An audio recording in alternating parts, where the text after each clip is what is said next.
Tonight on CBC Vancouver News. I miss all the memories we had in that house. And my 10-year-old, she said, Sharnagady is the people, not the place. Hopeful cleanup. A BC family returns to rebuild their home after a wildfire wipes it out. There's green and there's blossoms. This is hope right there. Plus, big timbers that were just falling off the building. a large fire hits an old sawmill on Vancouver Island. What does it mean for redevelopment plans? And we want to be the greenest First Nations community in BC, in Canada, in North America. from diesel to water, a BC First Nation fights for a cleaner source of power. This is CBC Vancouver News.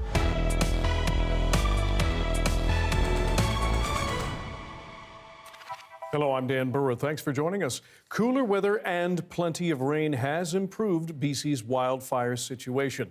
Among the fires now being declared held is the Shetland Creek wildfire near Spence's Bridge. That massive blaze destroyed several homes. Shelley Joyce traveled to the Venables Valley to meet a family sifting through the ashes as they vow to rebuild. Much of this lush valley outside of Ashcroft is now a burnt crust of ash and blackened trees.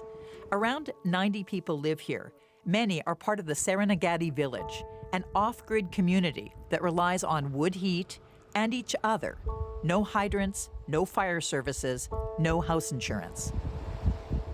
Rada McAllister and Damodar Paquette are sifting through the ashes and what remains of their home. They're looking for keepsakes, and it's their responsibility to clean up this mess. We're wearing respiratory masks, 3 layers of gloves. We've got big, heavy boots, and that is because when sifting through a house, there are, all the ashes, they're toxic. Who knows what's, insulation, any sort of paint. Ultimately, the responsibility falls on us for cleaning up our mess. We're going to have days where the community is going to come together.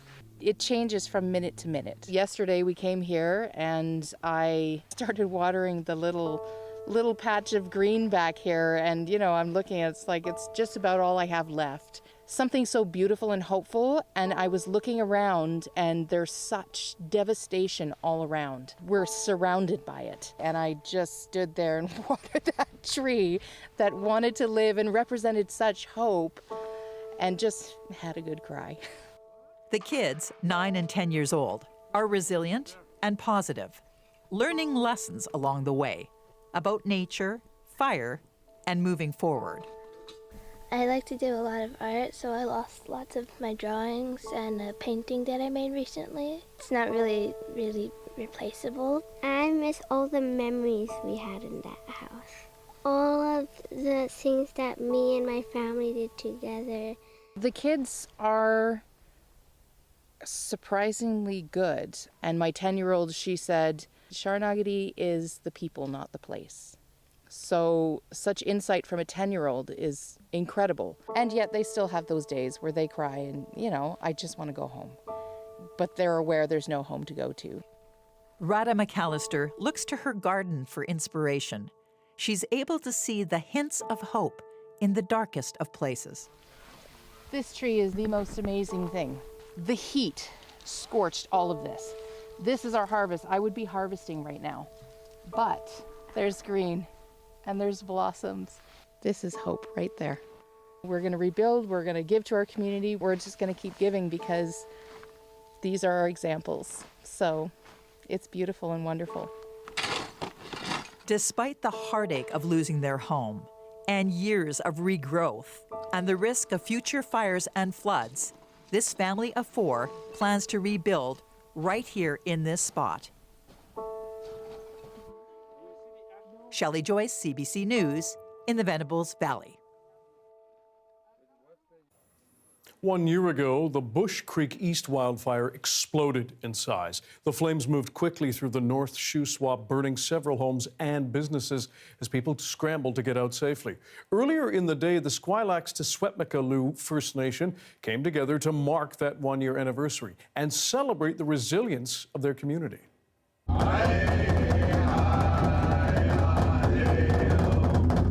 word volunteer means that you volunteer above and beyond of what your own needs are, and these people did it heroically, I could say, because on 36 hours straight, wow, incredible. Everybody just seemed to gravitate towards each other for support. Out of that, you know, people started laughing, chatting, and realizing we can get through this. Recognition to a Squilax to Swetmikalu Volunteer Fire Department above and beyond. Above and beyond. A large fire at an old sawmill in Port Alberni over the weekend has left major damage. But as Claire Palmer explains, the cleanup has begun, and city staff say plans to redevelop that site are still on track. Onlookers say it was almost impressive. One witness was sleeping by her boat when she was awoken by fire sirens and watched the building burn while fire crews responded. The roof just refused to stop, and big chunks of I imagine hot metal and rocks or tar or something coming down. You could just see big chunks of things dripping through, and at times there was big timbers that were just falling off the building, and it was really spectacular. Firefighters received the call just after 8:30 a.m. on Sunday. 20 firefighters from across multiple departments responded. According to the fire department, around 50% of this building collapsed before it was extinguished. And then by the time they had arrived on scene, the fire was gaining in intensity, so they called a automatic mutual aid, which brought in Cherry Creek, Beaver Creek, and Sprout Lake to the event as well. When crews arrived on scene, they had fire in each one of the 5 stories of the building behind me. The mill is currently the site of a large proposed redevelopment project that would restore public access to the water. Despite the fire, city officials say the plans haven't changed to develop the site. I mean, the one thing is that won't be possible now to incorporate that old building in any potential redevelopment. But no real negative impact, doesn't delay the timing on planning or anything for the future of the site. It's not the first time there's been a fire at the mill site. This is the 3rd in recent years. RCMP are investigating and treating the fire as suspicious, although Owen says it's too early to identify the cause. There's no power that goes to the building. The building was boarded up to prevent unauthorized entry. We have engaged with the RCMP in case the investigation uncovers suspicious activity. But still the investigators have some work to do. No injuries were reported in the initial blaze. Claire Palmer, CBC News, Port Alberni. Premier David Eby insists the province is making progress on recruiting healthcare workers in rural and remote communities. That pledge comes after several more emergency rooms were temporarily closed again over the weekend because of short staffing. This was the #1 issue when the premiers got together across Canada. We're seeing this nationally. We're in competition for healthcare workers right across Canada, and we're showing some success in recruiting those healthcare workers. The conditions of work are challenging, and it's stressful. Interior Health says the emergency department at South Okanagan General and Oliver will be closed again overnight following some weekend closures, and Lillooet Hospital's emergency department remains closed until Tuesday. Figures compiled by BC United show there have been at least 216 ER closures in BC this year, including 72 last July alone. The candidates are set for a by-election in one of BC's most dysfunctional communities. Since the last municipal elections nearly 2 years ago, the council in Harrison Hot Springs has been riven with infighting. And as Chad Pawson reports, the mayor resigned in June. Harrison Hot Springs been in the headlines for all the wrong reasons. The picturesque village's 5-person council has struggled to govern, with its meetings defined by discord and pervasive acrimony. This is Harrison's second by-election in 2 years. Last year, a councillor resigned and was replaced. This June, Mayor Ed Wood resigned. This after alleging there was a coup against him on council. There are now 3 people running for mayor and another 4 for another vacant council seat. That's because Councillor John Ellen, Wood's sole supporter at the Villages Hall, resigned his seat to take his shot at mayor, which he's done before. I strongly believe in open, honest government and regular accountability, he says. The bullying which I've seen and experienced in the past 9 months as a councillor will stop. Challenging Allen is Fred Talon, a former land claim negotiator in the Northwest Territories. The other mayoral challenger is Greg Dykstra. Local media says he's a retired Mountie and community volunteer. Despite resigning from council, Ed Wood wants back on as a councillor this time. He's running and will face Teresa Omelas. She's trying again to get back on council after losing to John Allen by 10 votes in last year's by-election.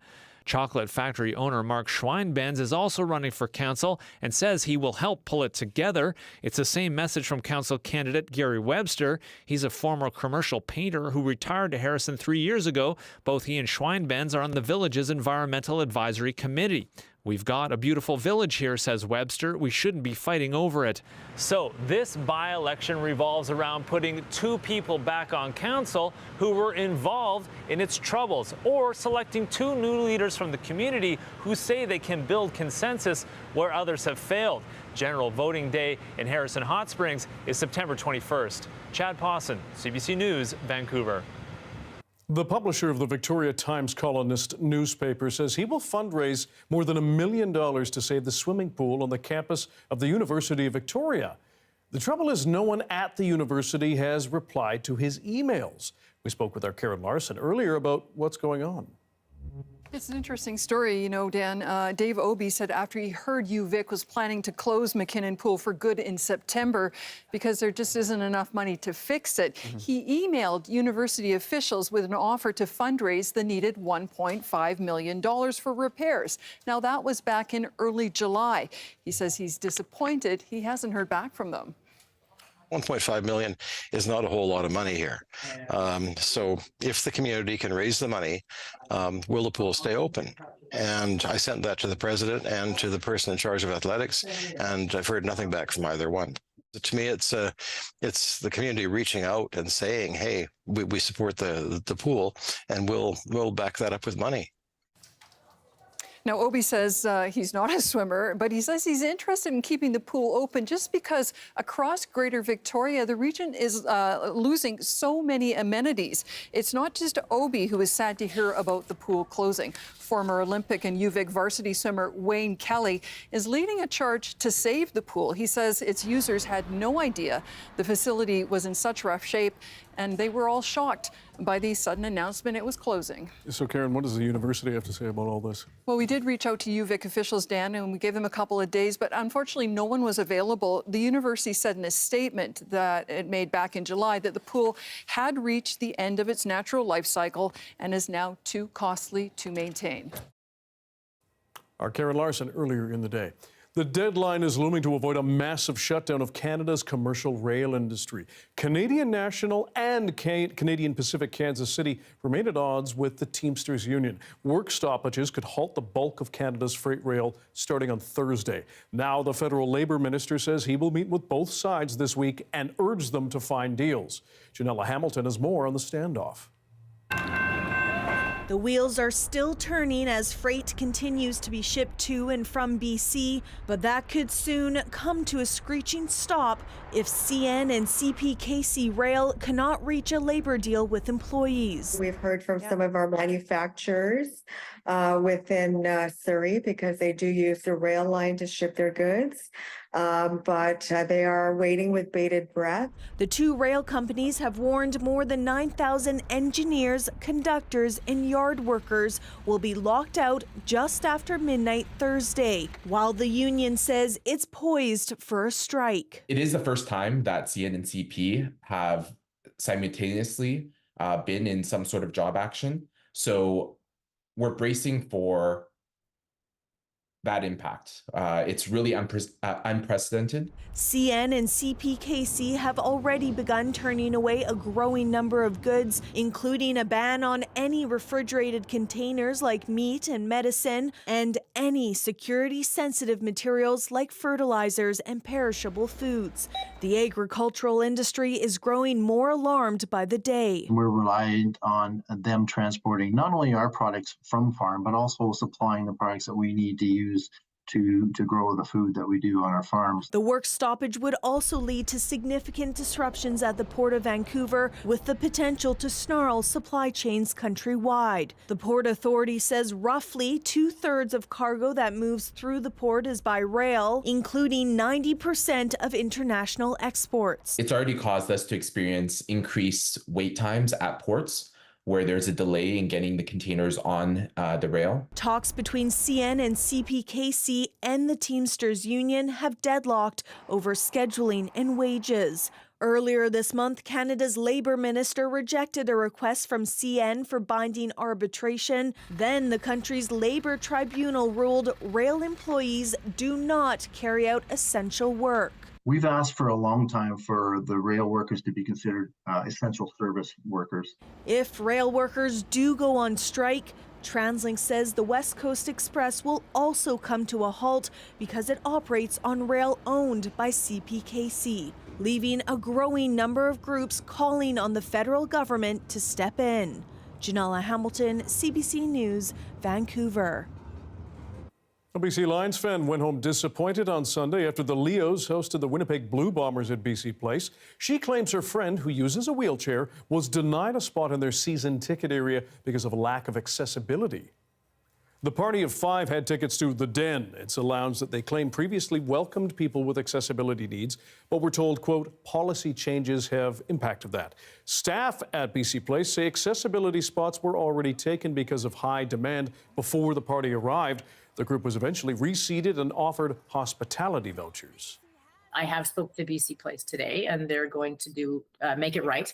But they assured me that it was communication, misunderstanding, what have you. But there was another gentleman, his group of 4 just left. They went home. They were told, we want a refund. We're out of here. I refused to budge. And I said, we're not going anywhere. You're finding somewhere for us to go. This is not our problem. It's a you problem. Staff adds BC Place is a 41-year-old facility that poses several challenges for accessibility needs. They say upcoming renovations include improved access washrooms, elevators, as well as seating areas. McNaughton hopes a similar problem will not happen again. The city of Coquitlam says it has issued dozens of tickets related to feeding wildlife since January. This comes after Mounties say an injured black bear had to be put down late Wednesday when officers discovered residents had been feeding the wild animal. The RCMP says the bear had been fed watermelon and were told people nearby had also been giving it food for 3 days. The city says it has issued tickets for feeding wildlife and for providing wildlife with access to food. And since the beginning of the year, 38 tickets have been handed out, which are $500. Feeding dangerous wildlife is also illegal under the BC Wildlife Act. On the north coast of BC, a First Nation is fighting for a cleaner source of energy. They want to transition away from diesel. As Radio-Canada's Camille Vernet reports, it's an ambitious project with many unique challenges. There are no paved roads or cars in Hartley Bay. This Gigat First Nation village is only accessible by boat or plane. This community is off the main grid, relying on diesel for its energy needs. A reliance that Cameron Hill wants to change. We want to be the greenest First Nations community in BC, in Canada, in North America, whatever. We don't want to be reliant on diesel generation. To achieve this, he wants to build a run-of-the-river hydro system to provide clean and affordable electricity. We're paying double, if not triple sometimes, the amount that every other British Columbian is paying. The community has been fighting for sustainable power for 40 years. And in that time, the cost to make this change has skyrocketed. It would have cost a staggering $1 million to put a hydro run-of-the-river system in. Now we're looking upwards of close to the 30 million mark. To access the river and the lake, a road was built. We don't have the amount of funding that we need to finish the project. We have the amount of funding, we're scraping the bottom of the barrel to try and make sure that the road is done. So it still is an uphill battle. There are 44 remote communities cut off from the main grid that rely on diesel power. The more remote, the more challenges ahead.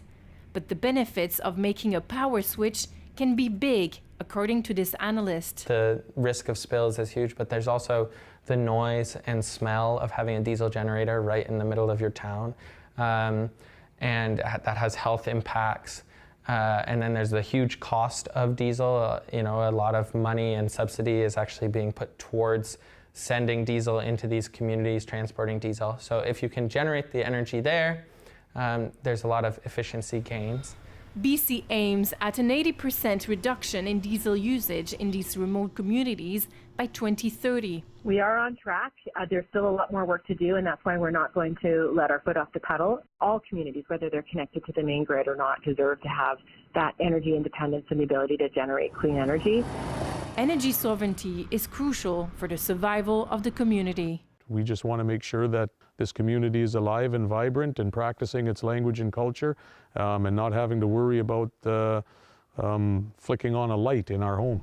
Despite years of bureaucratic hurdles, the Gitgat First Nation remains hopeful that one day the power running in the homes of their village will be clean and reliable. Camille Vernet, CBC News, Hartley Bay.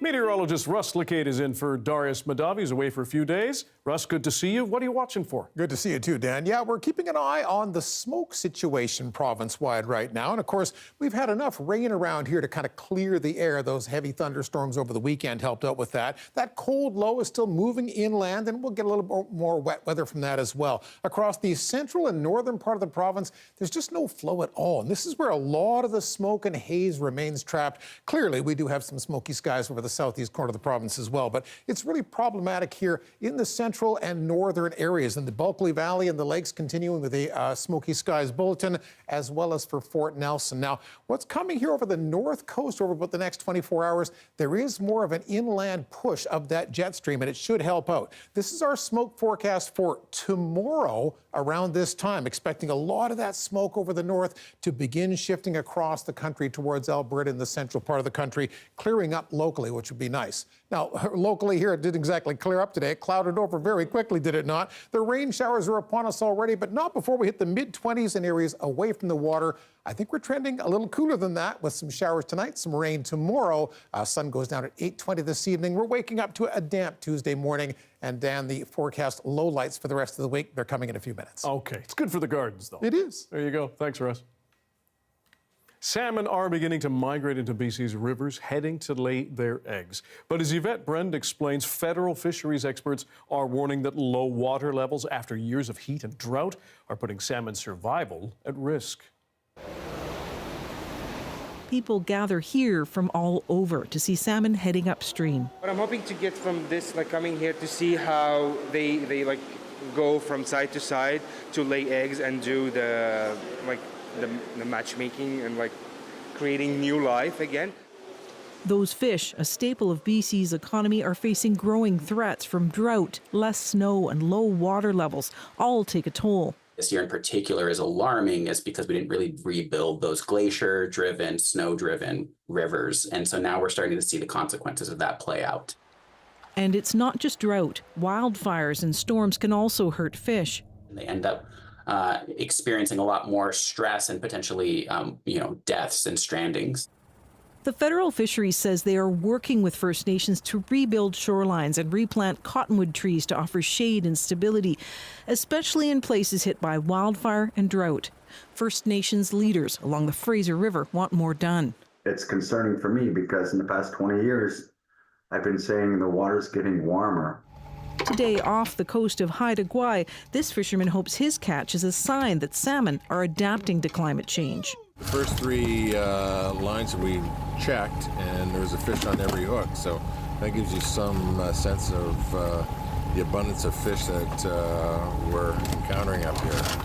but low river levels this year could spell disaster. To lose the salmon, to be able to watch them do their thing, the food that they provide to the other wildlife, just the natural cycle of things would be devastating. And ecologists say the impacts may not show up for another 4 years. Yvette Brand, CBC News, Vancouver. Still to come, what is Mpox and why are health officials so worried about a new strain spreading in Africa? We will speak with an expert next.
For the second time in 3 years, the World Health Organization has declared Mpox a global health emergency. Previously known as monkeypox, there is a new, more deadly strain of it spreading across parts of Africa.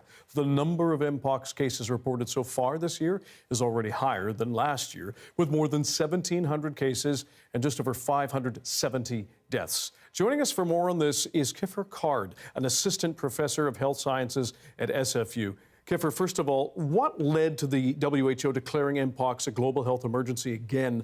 And what do we know about this strain? So typically, Mpox cases are mostly zoonotic, meaning they come from animals.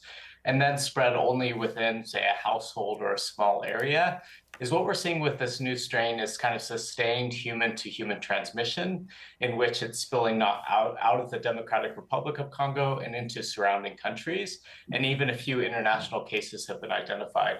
So it really suggests that the more virulent nature of this strain is a cause for public health concern, that potentially this could spread outside of African countries, potentially into Europe, Asia, and the Americas. And so it's mostly around that idea of the infectious nature of this strain that is worrying public health officials. And remind us, what are the symptoms and how dangerous is this? So Mpox typically causes flu-like symptoms at the beginning, and then a rash forms typically across the bodies or in the genital area.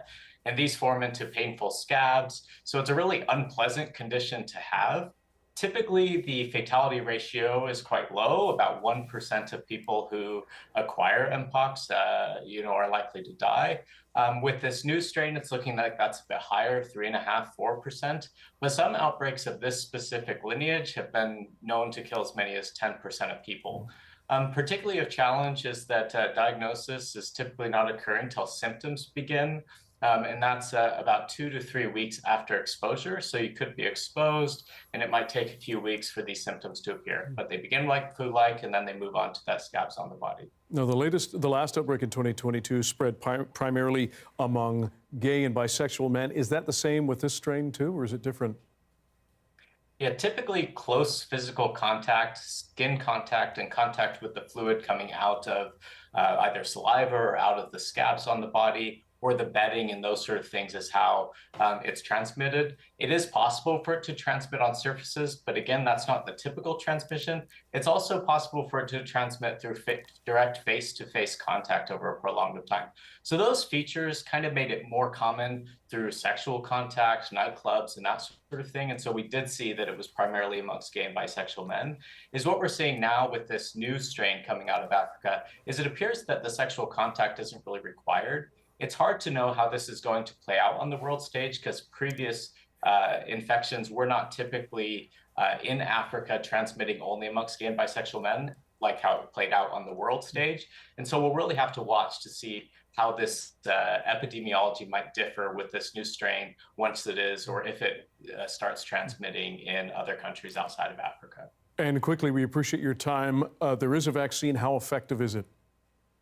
Yeah, fortunately, we do have a vaccine. So the priority right now is to get those people who are at greatest risk, which are the people living in countries across Africa, the vaccine. It's effective even with just one dose at about 86%. At 2 doses, it's pretty effective. And then if there are breakthrough infections, the vaccine does significantly lower the severity of illness. And so it's something that we really want to get into the hands of people who need it.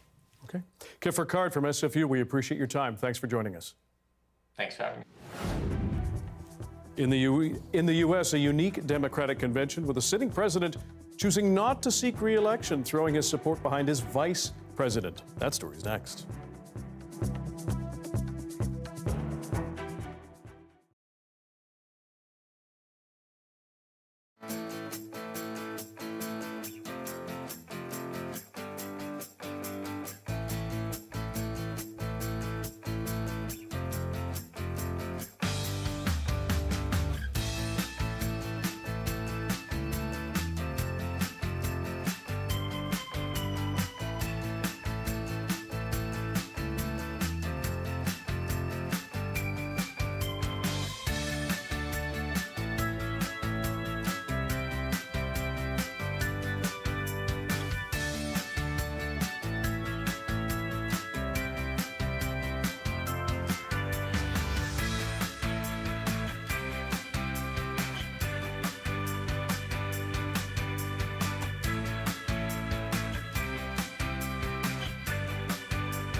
The Democratic National Convention is now underway in Chicago. It's a unique chapter in the party's history, with the sitting U.S. president choosing not to seek a second term, throwing instead his support behind his vice president. As Paul Hunter explains, excitement for Kamala Harris as the party's nominee has reached a fever pitch among delegates. With the Democratic Party convention in Chicago barely even underway, the lengthy lineup here, anything and everything Kamala Harris. We got this. It's clear, no matter the feeling Democrats had under Joe Biden just a handful of weeks ago, the feeling now in that party is that Harris suddenly seems unstoppable. It is exciting, it is exhilarating.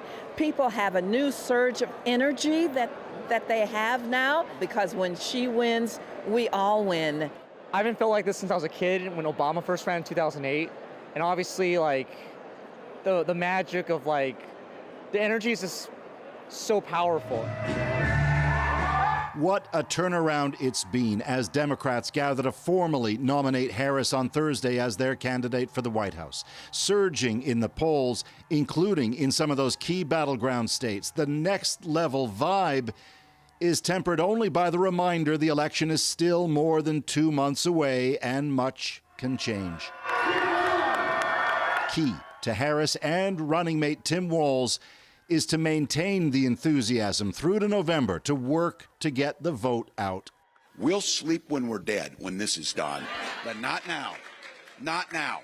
Harris, Harris, you will see. Indeed, there are hurdles ahead. Demonstrators outside the convention area reminding Harris they want action on the Israeli war in Gaza. A much smaller crowd underlining there remains an independent candidate who could siphon away votes. And then there's Donald Trump, who, despite the remarkable popularity of Harris, still has remarkably resilient popularity among Republicans.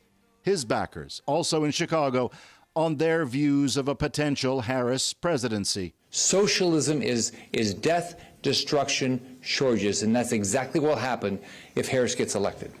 Underlining a fierce, likely ugly battle remains, even if this week in Chicago, few here seem worried. Everybody loves her.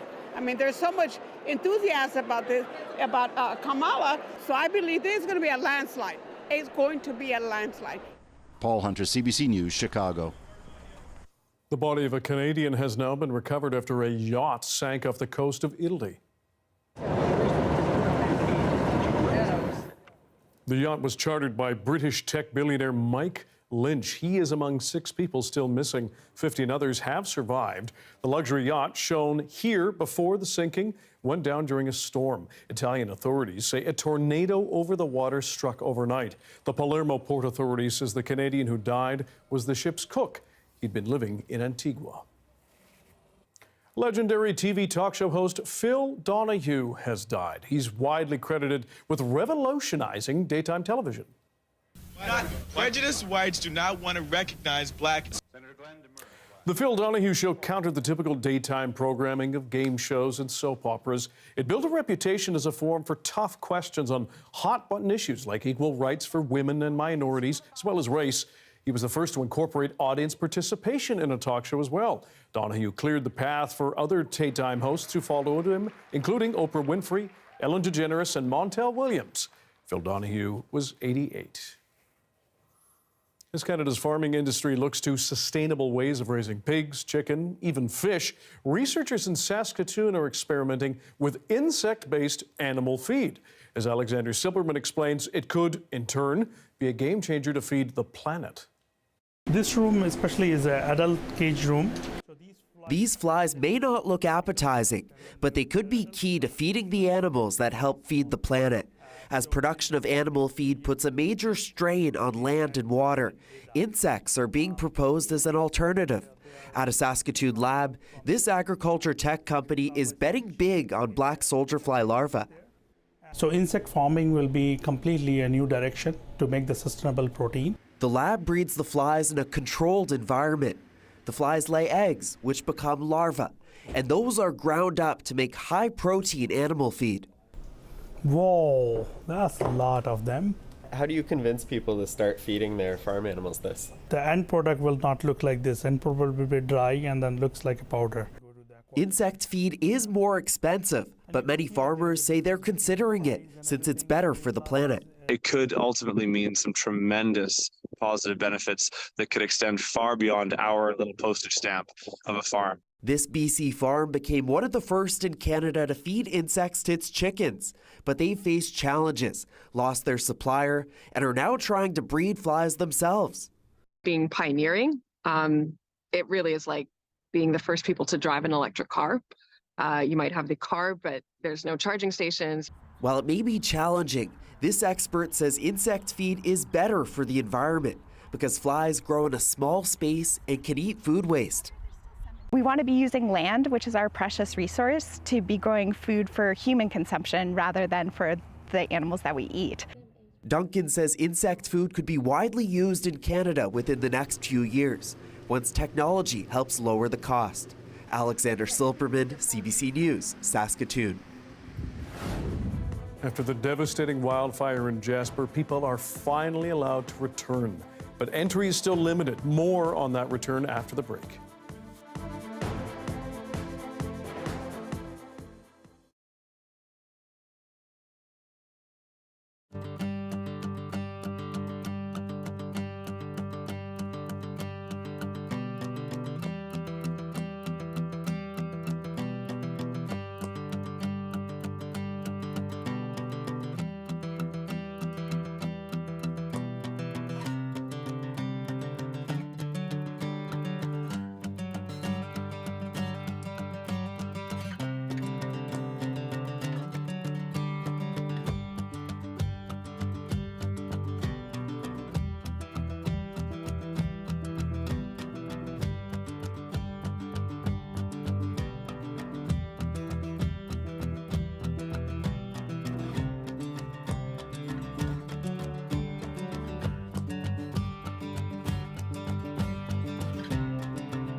Jasper, Alberta is slowly coming back to life nearly a month after a third of that community was wiped out by a massive wildfire. The Yellowhead Highway through town has been reopened, but as Terry Reith reports, only specific vehicles are allowed to stop in Jasper.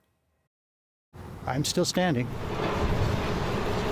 His own home reduced to embers, a third of his town wiped out. Jasper's mayor remains optimistic about the future. But seeing people come back, says Richard Ireland, has been hard. It is so tragic, and so I am there to do what I can to support my community generally and those individuals who might call on me for support. The Yellowhead Highway through Jasper has been reopened to traffic, but officials are warning people not to stop unless they're residents, contractors, or helpers. There is no checkpoint at the entrance to the community, but there is strong RCMP patrol with clear directives on that front. And just a reminder to visitors that there are no hotels, there are no restaurants, there are no businesses open, and we do need the space to get our residents and our businesses back on their feet. So we ask you for your kindness and respect in that. Still, slowly the park is coming back to life. Miat Hot Springs, east of Jasper, is now open. The Icefields Parkway between Jasper and Banff could reopen in 2 to 3 days. But so far, that's the extent of it. The backcountry areas have not yet been opened up for a variety of reasons. In some cases, we just haven't been able to have a chance to assess tree damage and other road issues. The wildfire that caused so much damage is now considered as being held, which means it's not growing or spreading, and cooler, wet weather is helping crews to bring it under control. Still, there is no word on when Jasper National Park will fully reopen. Terry Reith, CBC News, Edmonton. The first supermoon of the year that also happens to be called a blue moon is lighting up the sky tonight. Sydney, Australia was one of the first cities in the world to catch a glimpse of the rare astronomical event. Patience paid off for those who waited despite an overcast sky. More cities witnessed the blue moon as the Earth rotates. A supermoon is when the moon is at its closest point to us, making it appear larger than usual. The term blue moon doesn't mean the moon is blue, but rather indicates that it's the third full moon of 4 in a season. It will soon be our turn as the supermoon brightens the night sky over Canada. Meteorologist Russ Lacade is back for the forecast. Russ, who's going to see the supermoon in BC? Oh, well, no, you got to go a long ways up there. You got to get you got to go to the space shuttle, I think, to see the supermoon tonight. We have overcast skies right now, unfortunately, Dan, and I'll show you the weather maker that's responsible for that. So around this part of the province, we won't see very much of that supermoon. Our temperature map for current time, actually, a lot of warm air in southern and central Alberta, a little bit of warmth in southern BC, cooler near the coastline. Our maximum temperature at the airport today was 21 degrees, and we were really just 2 or 3 degrees above normal for the southern interior, but it's considerably cooler over Vancouver Island. And the culprit for that, it is the cold low pressure system sitting just abeam of Vancouver Island here near the western mouth of Juan de Fuca Strait. Not moving very much, lots of clouds and showers over top. It's moving so slowly, I think they're here most of the night. But where that warmer air is, look at how active those weather systems are. Over higher terrain in Montana, lots of thunderstorms, central Saskatchewan, central Alberta, some severe weather bubbling up. Through central BC in the north, there's almost nothing there. So it's a rather unusual summer pattern. What we're seeing instead is almost no wind and a real concentration of smoke and haze over the north and central part of the province.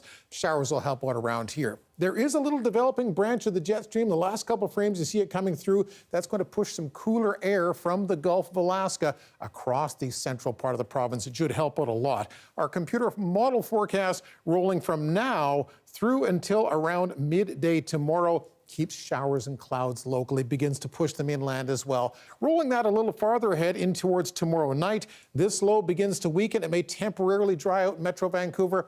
But again, for Wednesday, that's a lot of clouds and showers on the way. We've jumped ahead to Wednesday. Quickly, your Tuesday forecast across the province. It is wet and windy inland on the north coast near Terrace. Rain tapers to showers in Prince Rupert. A couple of showers moving into the central interior and parts of the Caribou. Very few showers, not as warm, 25 tomorrow instead of 30 like it was earlier today. And yeah, it's a bit wet From Whistler down to Vancouver, your Metro Vancouver 7-day forecast. Calling it showers tomorrow. 20 degrees might be a little generous. We'll see if we get there. Wednesday is the wet one for this week. And we're going to try to run 3, maybe 3.5 days in a row of drier, milder weather again. Sun scheduled to come out on Thursday afternoon, Dan. Looks pretty good heading into the weekend. We'll take it. Russ, thanks very much. You're welcome. Well, this weekend, thousands of lacrosse athletes from across the country faced off at the Minto Cup in Coquitlam. It is a sport with deep roots in Indigenous culture. And as Sarab Sandhu reports, for one Indigenous artist, it was a chance to reconnect and share his heritage. Swatcan is bringing something special to this year's Minto Cup. Wooden lacrosse sticks he hand-designed. The wood sticks are very valued. There's a deep connection to Mother Earth and the wood, which we receive and transform a new life into the wood stick. So there's a deeper connection to lacrosse for Indigenous Native people. The lacrosse sticks will be awarded to 3 MVPs at this year's tournament in Coquitlam.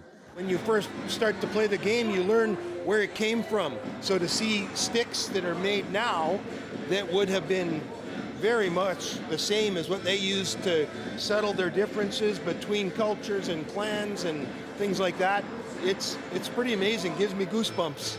Lacrosse is more than just a sport for many Indigenous communities.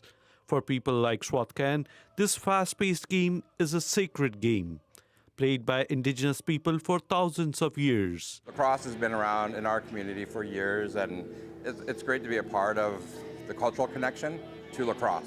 Although it's unclear when exactly lacrosse started, the sport has a long history, with the National Lacrosse Association of Canada taking form in the 1860s. This junior team's been here since the 70s, and we're just keeping it going strong. It's just becoming more recognized, I guess, globally. For the first time in 80 years, lacrosse will be played at Olympic Games in Los Angeles in 2028. Many of these players working towards their chance to compete on an international stage. Growing up in Coquitlam, lacrosse has always been a huge part of kind of our identity here. We have a fantastic minor program that's produced a lot of great athletes that are performing at the professional level now. Swatcan himself, once a competitive lacrosse player, says being able to share his art at this year's Minto Cup has been a way for him to celebrate his love of the game and his culture. Sarab Sandhu, CBC News, Coquitlam. A terrific feat by a young golf phenom. More on how he was the best by par after the break.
Hi, I'm Amy Bell, and here's what's in your CBC Vancouver inbox.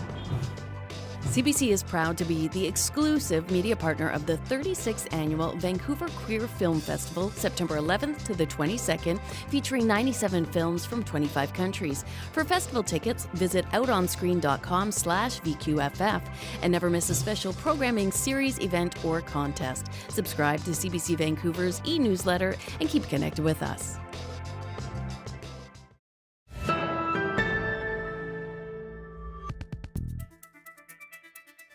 Earlier this week, CJFC reporter and CBC contributor Marty Hastings, as well as a cameraman, went golfing with a 9-year-old phenomenon from Kamloops. He'd just gotten back from the U.S. Kids Golf World Championship in North Carolina. So Hastings made a deal with the young player if he got a hole-in-one. Take a look. I will buy you whatever you want from the clubhouse at the turn, except beer. Any sandwich, any chips, any pop. How's that sound? Good. Good.